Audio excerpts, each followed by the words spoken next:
Bentornati sul canale degli Uomini de Banza da Andrea. Abbiamo visto che avete gradito il video delle zeppole di Signora Lena, che sono ad oggi il video più visto all'interno del nostro canale, quindi abbiamo deciso di tornare da lei, ci facciamo reinvitare, ci farà vedere un altro dolce tipico della tradizione sarda, in questo caso i spardulas, fatte con la sua ricetta personale.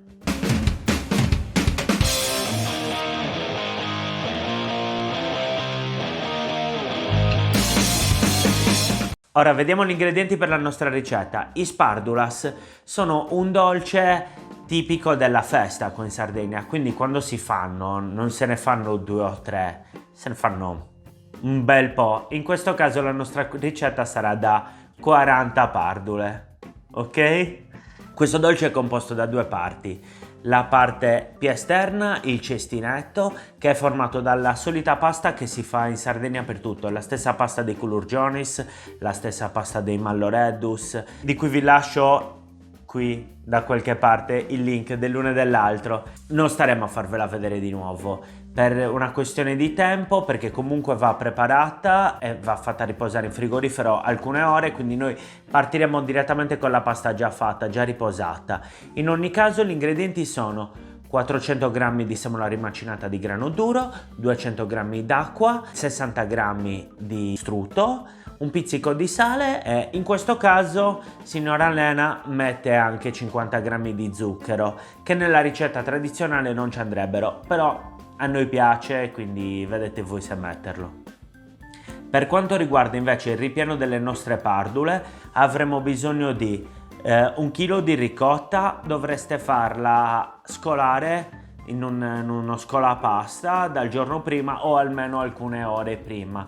È importante perché così perde i liquidi e il nostro impasto viene più consistente. Dopodiché 150 g di zucchero, mi aiuto con il taccuino perché non me li ricorderei mai tutti a memoria, 100 g di semola rimacinata di grano duro e 150 g di mandorle macinate.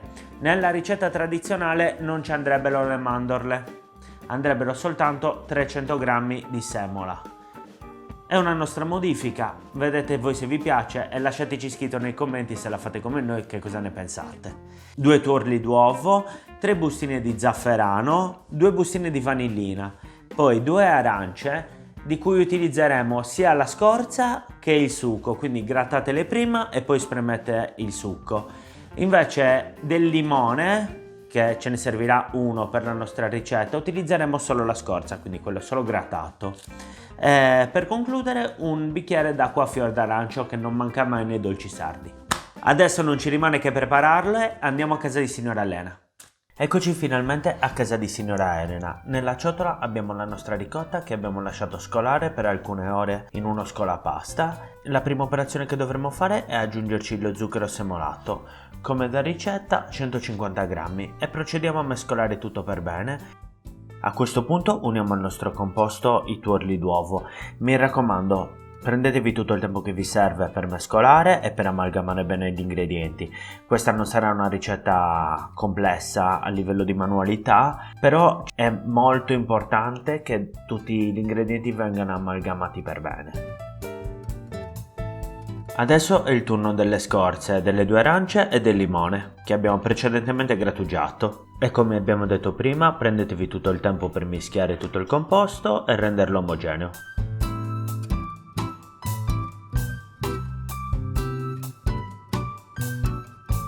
A questo punto prendiamo il contenitore con il succo d'arancia che abbiamo precedentemente spremuto dalle nostre 2 arance.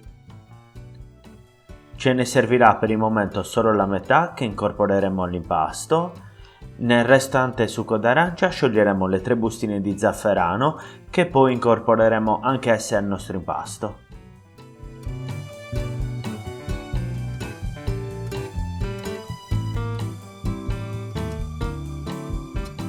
A questo punto l'impasto ha assorbito il succo d'arancia, versiamoci sopra le 2 bustine di vanillina e sciogliamo, come abbiamo detto prima, le 3 bustine di zafferano nel succo d'arancia che poi verseremo sopra l'impasto.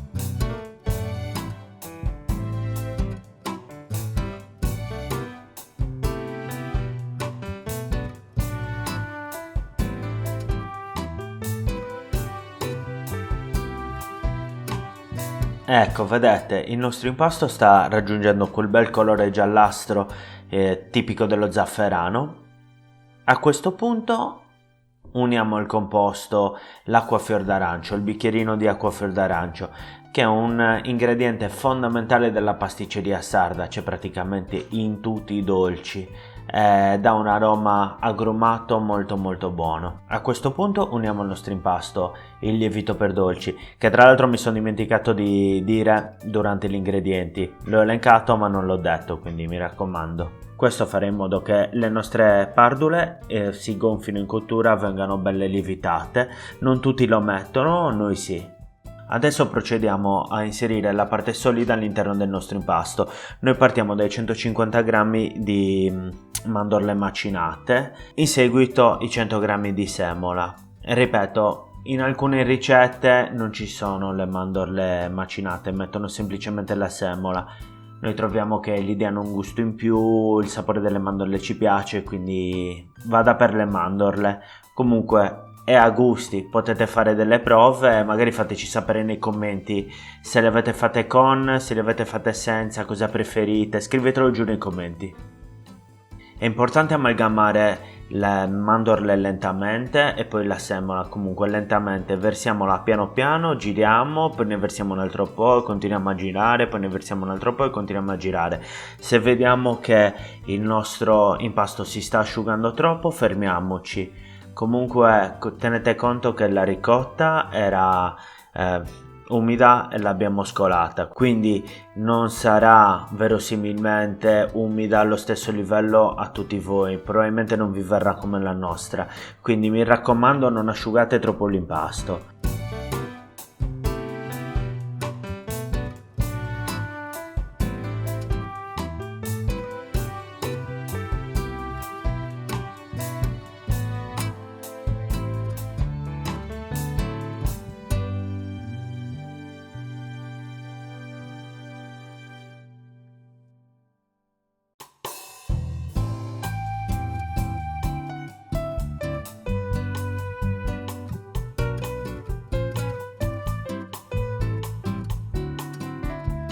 Raggiunta la consistenza desiderata, come la vedete dal video, coprite l'impasto e lasciatelo riposare un attimo. Nel frattempo risvegliamo la pasta, quindi tiriamo fuori dal frigorifero la nostra pasta che ha riposato per alcune ore. Essendo un impasto che ha al suo interno dello strutto, con l'aria fredda del frigorifero e l'ambiente freddo del frigorifero si è indurita, quindi la dobbiamo rilavorare per fare in modo che si ammorbidisca, però vi renderete conto immediatamente della differenza perché la pasta sarà più elastica e più lavorabile, tenete conto che la dobbiamo passare all'interno della sfogliatrice, quindi lavoratela energeticamente come fa la signora Elena.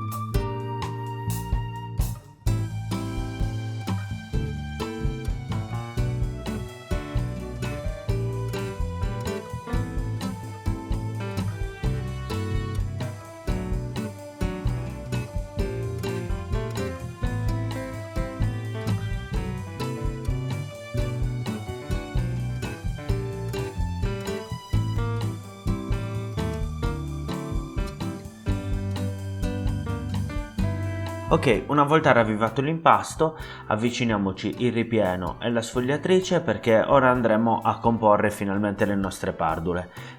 Tagliamo una piccola porzione di impasto per fare il cestinetto e la sfogliamo attraverso la sfogliatrice, dobbiamo farla passare fino a misura 3 della macchina.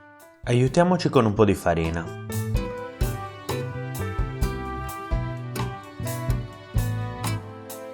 Vi interrompo solo un attimo, mi raccomando, iscrivetevi al canale e lasciate un like, a voi non costa niente e a noi ci aiuta a crescere. Grazie. Usando un copa pasta della misura di circa 10 cm ricaviamo dei cerchi dalla pasta che abbiamo appena sfogliato.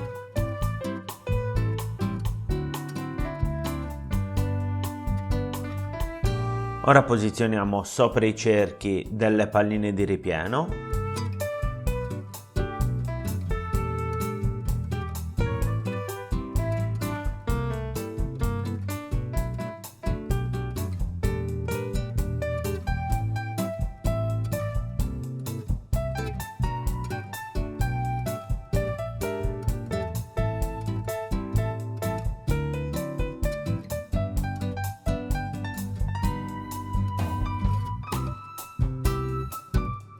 A questo punto dobbiamo dare alle pardule la loro forma, quindi prendiamo il dischetto che sta al di sotto del ripieno e lo chiudiamo a forma di cestinetto, aiutandoci con le dita pinzando i bordi.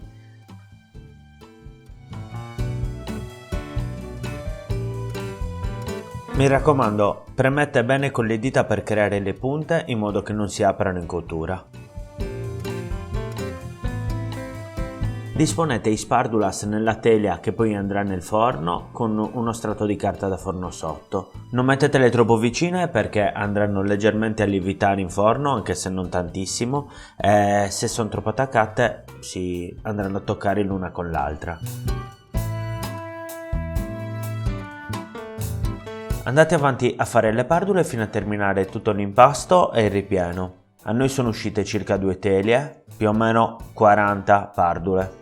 Ora vi lascio un po' di immagini di signora Nena che le prepara, così se avete qualche dubbio ve lo chiarirà di sicuro. Se comunque doveste avere ancora domande scrivetemelo sui commenti, saremo felici di rispondervi.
Una volta terminate tutte le pardule, posizioniamo le teglie dentro il forno che abbiamo preriscaldato a 180 gradi. Dovranno cucinare per un'ora, però ricordiamoci che tutti i forni sono diversi, quindi fate dei tentativi come si fa con le torte. Pungetelo con uno stecchino e se lo stecchino esce pulito vuol dire che sono cotte. Se non dovesse uscire pulito, tenetele ancora un po' a lungo.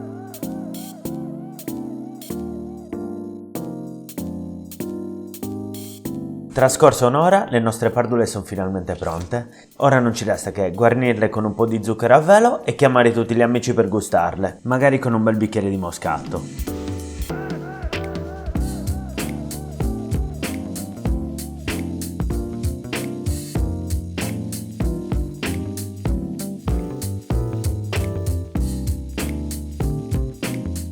Grazie di averci seguito anche questa settimana. Mi raccomando, iscrivetevi al canale e lasciate un like se il video vi è piaciuto. Ci vediamo la settimana prossima con una nuova ricetta. Ciao!